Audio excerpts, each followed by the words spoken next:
یہ تو آپ نے گفتگو میں بڑی بہت بڑی بات کر دی ارلی الیکشنز کی. ویسے تو عمر ایوب صاحب نے کل بھی ہلکا سا ذکر کیا تھا, لیکن اس کا مطلب یہ سمجھا جائے کہ یہ بھی بات کی جا سکتی ہے کہ ارلی الیکشنز پاکستان تحریک انصاف کے جو ٹی او آرز یا جو ایجنڈا ہوگا اس کے اوپر ہوں گے کہ آپ اگلے الیکشنز کی طرف چلے جائیں, اس کا یہ مطلب سمجھا جائے؟ دیکھیں الٹیمیٹلی جب ٹیبل پہ بیٹھیں گے تو مختلف آراء سامنے آئیں گی. دہشت گردی سے لے کے آپ کے بہت سارے ایشوز ہیں, برننگ ایشوز ہیں جو اس پلیٹ فارم پہ ڈسکس ہوں گے, کیونکہ دیکھیں یہ کوئی بند کمرے میں نہیں ہو رہے مذاکرات. آپ دیکھیں مذاکرات تو کئی دفعہ چلتے رہتے ہیں, بند دروازوں میں پیچھے ہو رہے ہوتے ہیں, کئی دفعہ لندن میں خفیہ مذاکرات ہو رہے ہوتے ہیں, امریکہ میں ہو رہے ہوں, ٹھیک ہے. یہ آپ کے پارلیمان کے فورم پہ ہو رہے ہیں جس کی چیئر جو ہے نا اس وقت اسپیکر ایاز صادق کے پاس ہے. تو انشاءاللہ تعالیٰ پارلیمنٹ کے اندر ہیں, ملک کی مفاد میں جو بھی باتیں ہوں گی ادھر ڈسکس ہوں گی, اور انشاءاللہ تعالیٰ کسی لاجیکل اینڈ پہ ایٹ لیسٹ تحریک انصاف کی طرف سے کوشش ہوگی کہ پہنچے. اور عوام جو اس وقت بیسیکلی ایک پریشانی کے عالم میں ہے. دیکھیں اس ملک میں پولیٹیکل انسٹیبلٹی کی وجہ سے اکنامک اسٹیبلٹی نہیں آ رہی, جس کی وجہ سے اس وقت عام شہری پریشان ہے. عام شہری تک ریلیف تب ہی جائے گا کہ اس مذاکرات کے ذریعے انہیں ہوپ ملے, ان کے لیے بھی سوچا جائے اور ان کے تک ان کا حق پہنچے. اچھا, اب لیکن نیازی صاحب یہ بتائیے گا کہ کل تھوڑا سا کنفیوژن پیدا ہوا تھا کچھ ٹی وی چینلز کے پروگرامز کو دیکھ کر کہ شاید خان صاحب نے کوئی ہفتے ایک کا وقت دے دیا ہے کہ اس ایک ہفتے میں اگر مذاکرات کامیاب نہیں ہوتے یا پھر اگر رہائی نہیں ہوتی سیاسی اسیران کے تو مذاکرات نہیں ہوں گے. ایک تو بتائیں یہ بات درست ہے یا نہیں, اور وہ جو ایک سرٹن ٹائم فریم کی بات کل بیرسٹر گوہر صاحب کر رہے تھے وہ آپ کے خیال میں اندازاً کتنی ہو سکتی ہے اگر وہ ایک ہفتہ نہیں ہے تو؟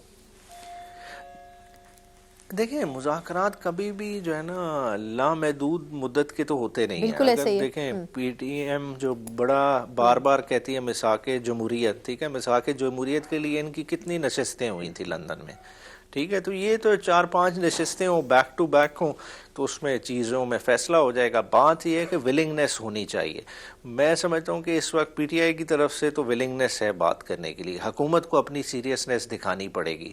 انہیں دیکھیں اگر اسی طرح دیکھیں ایک عام سی بات ہے, دیکھیں عدالت سے آپ کو ریلیف ملتا ہے, ایک بندہ ہے اس کی بیل ہو گئی, مگر حکومت کیا کرتی ہے کسی اور ان نون پرچے میں اس کو فردر امپلیکیٹ کر دیتی ہے اور کوشش کرتی ہے کہ جو ہے نا اس کو پھنسائی رکھیں. شاہ محمود صاحب کی اگزامپل آپ کے سامنے ہے کہ بیل ہو گئی, کوئی مسئلہ نہیں تھا, مگر گرفتاری ڈال کے لاہور لے کے آ گیا. اسی طرح خان صاحب کی سزائیں سسپینڈ ہو گئیں ساری, آپ نے دیکھا القادر میں بھی بیل ہو گئی تو نیو ٹاؤن کا اچانک پرچہ یاد آ گیا, اس میں گرفتاری ڈالی. تو پولیٹیکل گورنمنٹ اس طرح سے منوور کرتی ہے. تو پولیٹیکل گورنمنٹ اگر اپنی جو ہے نا سیریسنیس شو کرے, اس طرح سے اپنی نیرو تھنکنگ سے ہٹ جائے, کم نظری نہ دکھائے, تو میرے خیال سے چیزیں بہتر ہو سکتی ہیں. اچھا یہ فرمائیے گا کہ جو آپ کے حوالے سے آپ کی جماعت کے حوالے سے شیخ وقاص اکرم صاحب کا کہنا تھا کہ سول نافرمانی کی تحریک ہم نے ختم نہیں کی ہے, وہ ہماری تحریک جو ہے وہ جاری رہے گی. تو ابھی ہم نے کیا for the time being Pakistan Tehreek Insaf نے اس کو ہولڈ کیا ہوا ہے یا مذاکراتی عمل کے اختتام کے اوپر دوبارہ شروع کی جائے گی؟ اس حوالے سے کوئی کلیئرٹی موجود نہیں ہے نہ لوگوں میں نہ عوام میں. نہیں, آج بھی رؤوف حسن صاحب کا اگر آپ پی ٹی آئی کے ٹویٹر ہینڈل پہ دیکھ لیں, ان کی اسٹیٹمنٹ موجود ہے کہ وہ تو خان صاحب نے اعلان کیا ہوا ہے, وہ اس چیز پہ تو قائم ہیں, کھڑے ہیں. میرا نہیں خیال آپ یہ اس کا تاثر کدھر سے رہ رہے ہیں, بے شک آپ ابھی چیک کر لیں اس کا. ٹھیک, تو اس کا مطلب یہ سمجھا جائے سر کہ اگر تو مذاکرات اسی طریقے سے چلتے ہیں تو پاکستان تحریک انصاف جو ہے وہ آگے بڑھے گی. لیکن اس میں ایک اور مسئلہ جو درپیش ہے وہ یہ کہ جو اتھارٹی ہے وہ مذاکراتی ٹیم کے پاس کتنی ہے سر؟ کیونکہ علی ظفر صاحب نے ایک روز پہلے کہا تھا کہ مذاکراتی ٹیم کے پاس فیصلے کا اختیار نہیں ہے. تو اگر تو خان صاحب سے ملاقاتیں نہ کرنے دے گی یہ حکومت, تو پھر یہ ٹیم آگے کیسے بڑھائے گی مذاکرات کو؟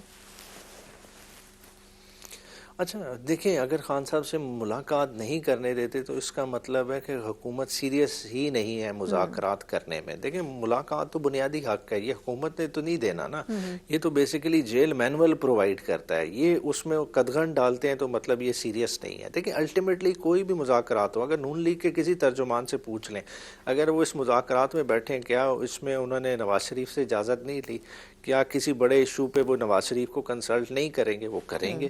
اسی طرح پی ٹی آئی کا محور چیئرمین عمران خان صاحب ہیں, تو ہم نے بھی جو بھی بات ہوگی, جو امپورٹنٹ ڈیسیجن ریچ کرنا ہوگا, وہ ان کے انفارمیشن میں لائی جائے گی, اور ان کی گائیڈنس کے بعد ہی اس پہ جو ہے نا آگے فردر موو کیا جائے گا. درست. اچھا یہ بتائیے گا سر کہ اب جو مذاکراتی ٹیم بیٹھی تھی اس میں حکومت کی طرف سے تو انہوں نے ایم کیو ایم اور پیپلز پارٹی کو بھی بٹھایا تھا, آپ لوگوں نے حامد رضا صاحب کو, علامہ ناصر عباس صاحب کو بٹھایا تھا, تو کیا ہی اس آپشن کے اوپر بھی غور ہوا کہ محمود اچکزئی صاحب یا مولانا صاحب جیسی شخصیات کو بھی اپوزیشن کی جماعتوں کی حیثیت سے آپ ساتھ بٹھانا چاہیں گے, یا آپ چاہیں گے کہ جو پاکستان تحریک انصاف کی ہی بنیادی الائز ہیں انہی کو ہی ساتھ لے کر چلا جائے ان ڈائیلاگز میں؟ اچھا, بنیادی طور پہ دیکھیں اس میں تمام تقریباً جماعتوں کی جو ہے نا نمائندگی ہو گئی ہے, تو یہ جس طرف آپ سجیسٹ کر رہے ہیں یہ بالکل مطلب درست بات ہے, اس طرح کا ہو سکتا ہے, اور پی ٹی آئی میں ایک سوچ پائی جاتی ہے, اور بلکہ میرے خیال سے اگر مطلب میں مسٹیکن نہ ہوں, میرے خیال سے شاہ محمود قریشی صاحب کی طرف سے اس طرح کا کوئی پیغام عمران خان صاحب کے لیے گیا ہوا ہے. چلیے یہ خوش آئند ہے اگر ایسا ہوتا ہے تو